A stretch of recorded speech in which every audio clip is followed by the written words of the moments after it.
night had that quiet stillness that only small towns know, where the hum of crickets filled the empty roads, and every light still burning seemed to tell a story.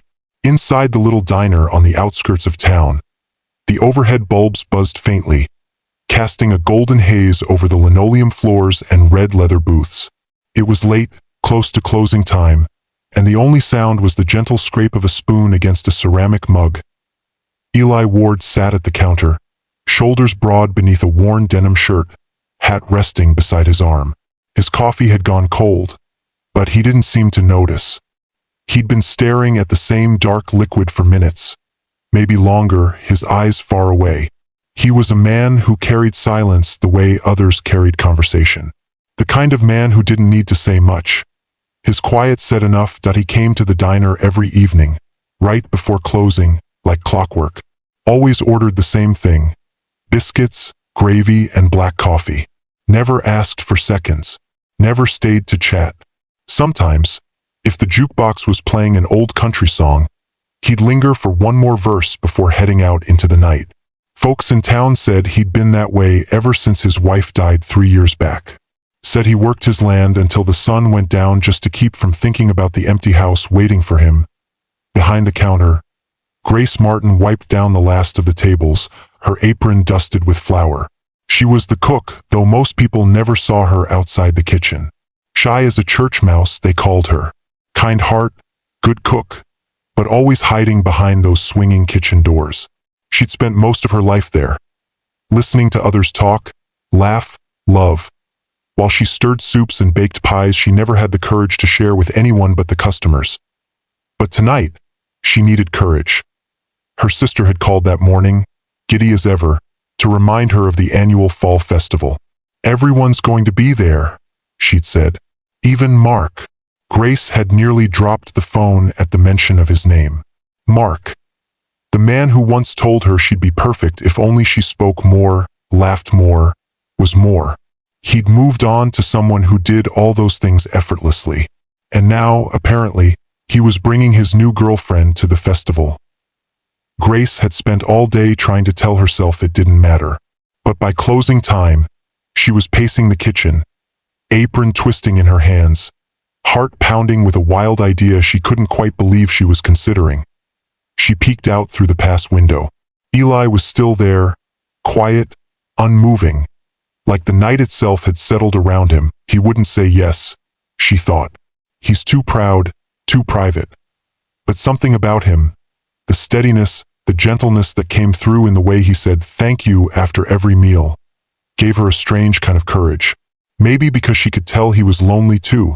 Before she could talk herself out of it, she untied her apron, smoothed her hair, and walked out from behind the counter. "Mr. Ward?" she said softly. He looked up, surprised. His eyes were the color of old whiskey, deep and tired but kind. "Evenin', Miss Grace." Her voice trembled a little. "Do you have a minute?" He nodded toward the empty stool beside him. "Sure." Grace sat down, folding her hands in her lap to keep them from shaking. "It's kind of silly," she began, "but I need to ask you for something. Something strange." Eli leaned his elbow on the counter, curious. "All right, I'm listening," she swallowed, staring at the floor tiles. "You know the fall festival tomorrow night? The one out at Willow Creek Ranch?" "Yeah. Haven't been in years," he said, his voice low. "Used to take my wife before." He stopped himself, cleared his throat, and looked back into his cup. "I'm sorry," Grace said quickly, flustered. "I didn't mean to bring up." He lifted a hand slightly. "It's all right. Go on." "Well," she said, exhaling, "my family expects me to go. My sister thinks it'll do me good to get out. But," she bit her lip, "my ex will be there. And he's bringing someone new. And I just..." She gave a small, nervous laugh. "I don't want to look like I'm still the same shy girl who never left the kitchen. I want them to see I've moved on too." Eli tilted his head, his brow furrowed in thought. "You want me to talk to him for you?" Her eyes widened. No, I'd never ask that." She twisted her fingers together, cheeks pink. "I was wondering if If you could maybe pretend to be my boyfriend, just for one night, so my sister stops worrying, so people stop pitying me." For a heartbeat, neither spoke. The rain started up again outside, pattering against the diner windows. Eli stared at her, and Grace wished the floor would open up and swallow her whole. "I'm sorry," she blurted. "That was ridiculous. Forget I said anything." She stood quickly, but his voice stopped her. "Grace." It was the first time he'd said her name without the Mississippi. It caught her off guard, soft and steady. She turned. "You're serious?" he asked. She nodded, eyes downcast. "I just want one night to feel normal, to not be the quiet one everyone overlooks." He studied her for a long moment, then sighed, setting down his cup. "When is it?" "Tomorrow evening." He rubbed the back of his neck, considering. "Folks might talk." "They already do," she said quietly, and then smiled. A shy, crooked smile that made something ache inside him. "At least this time, maybe they'll say something nice." A flicker of amusement crossed his face.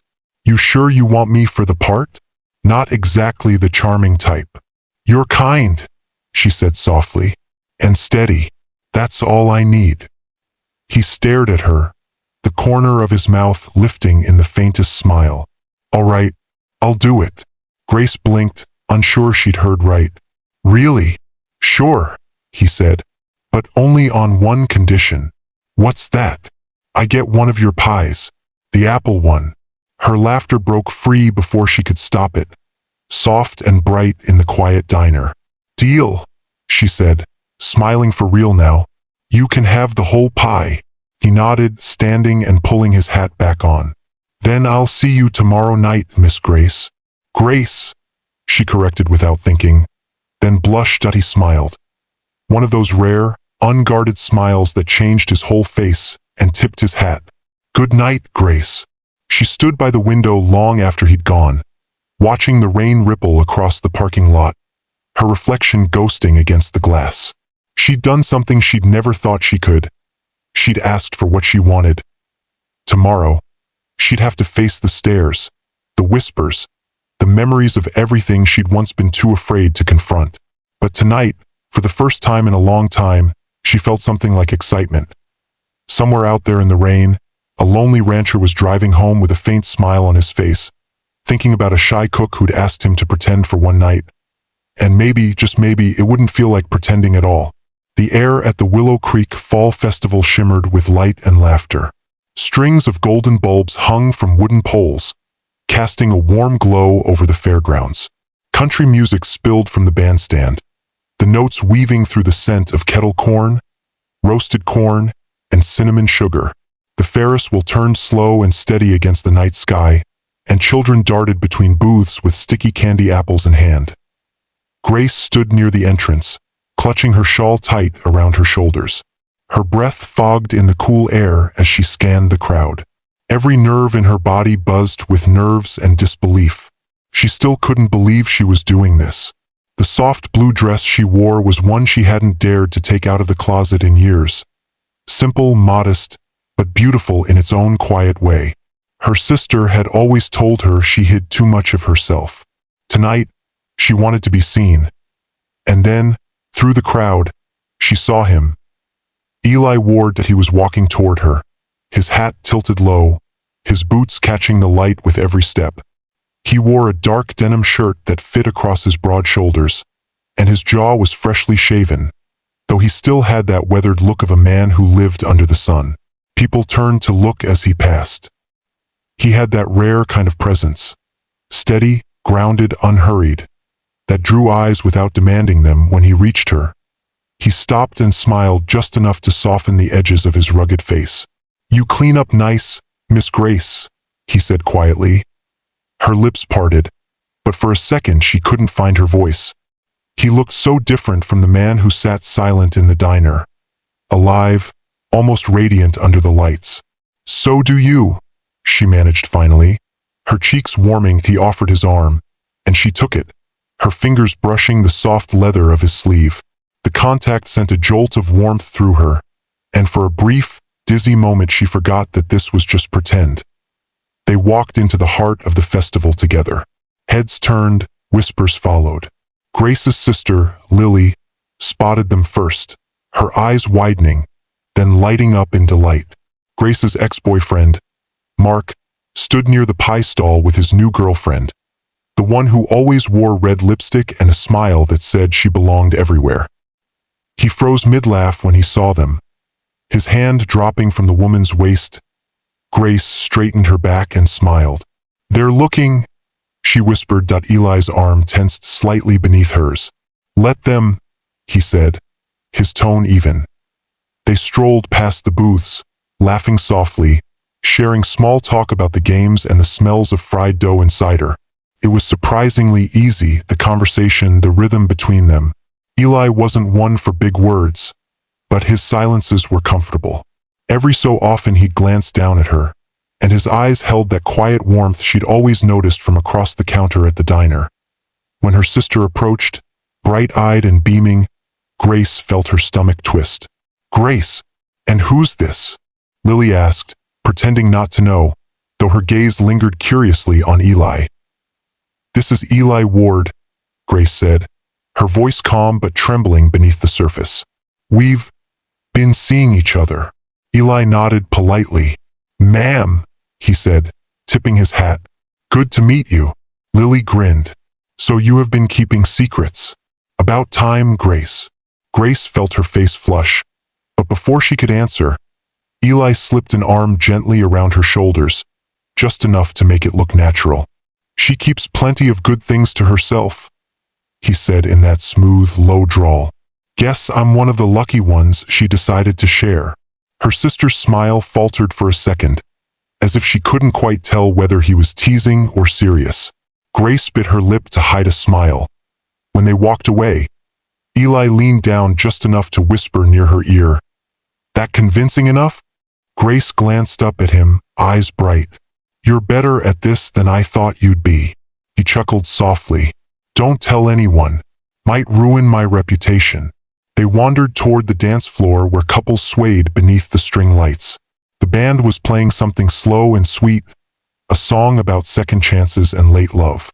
Grace hesitated, her heart fluttering in her throat. She'd never been much of a dancer. Her ex had always told her she moved like she was apologizing for taking up space. Eli held out his hand. "Dance with me," he said simply. She froze. I don't really," he smiled faintly. "You don't have to. Just follow my lead." She placed her hand in his, and the world seemed to slow. His palm was rough and warm against hers, his other hand steady on her waist. They began to move, not perfectly, but easily. Her head barely reached his chest, and she could hear his heartbeat, slow, calm, grounding her. The smell of cedar and rain clung to his shirt. For the first few moments, neither spoke. Then he murmured, "You look happy." "I feel free," she admitted, surprising herself with the truth of it. "Like I'm not hiding anymore." "Maybe you never needed to hide," he said quietly. "Maybe you just needed the right reason to step out." She looked up at him, and the lights reflected in her eyes like stars. "You talk like a man who's done a lot of thinking." He smiled, small and wistful. "Losing someone'll make you do that." Her chest tightened. "I didn't mean to." He shook his head gently. "It's all right. I made peace with it. Took a long time, but I did." His eyes softened. "And tonight, well, this feels good. Been a while since I've smiled at something that wasn't just habit."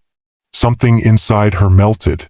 The music swelled around them, and when she stumbled over a step, he caught her easily, his hands firm at her back. Their eyes met, close enough to see the lines at the corners of his, the flicker of surprise that mirrored her own. "You're supposed to let go now," she whispered, her voice trembling. He smiled, barely. "I know," but he didn't. For a moment that felt longer than it should have, they just stood there, suspended between pretending and something dangerously real. Then the song ended, and applause broke the spell. They stepped apart, awkwardly laughing, though neither could quite meet the other's eyes later, as fireworks bloomed over the fairgrounds. They stood together at the edge of the field, the glow of orange and silver painting the sky. Grace leaned against the wooden fence, her shawl slipping from her shoulders. Eli draped his jacket over her without a word. "Thank you," she said softly, "for tonight, for all of it." He studied her face for a moment, the way the fireworks lit up her features. The quiet strength there, the shy courage she didn't see in herself. "You don't need me for that," he said. "You just needed to see what was already there." She looked up at him, eyes glistening. "You're wrong. I needed someone who'd make me believe it." The final firework exploded in a shower of gold, its reflection flickering in his eyes. He took off his hat, holding it in one hand as if the moment demanded something sacred. "You said this was just for one night," he said quietly. She nodded, her smile small, uncertain. "That's what I said." He hesitated, voice rough. "If you ever want it to be more than pretending, you know where to find me." Grace's breath caught. The sounds of laughter and music faded, leaving only the crickets and the soft thump of her heart. She stepped closer until there was only the faintest space between them. "Maybe," she whispered. "I already did." And then he leaned in, not enough to take, not enough to claim, just close enough that she could feel the warmth of his breath, the promise lingering in the air between them. For one perfect moment, the shy cook and the heartbroken rancher didn't need to pretend anymore. They just stood beneath the quiet sky, two lonely souls who had finally found someone who saw them.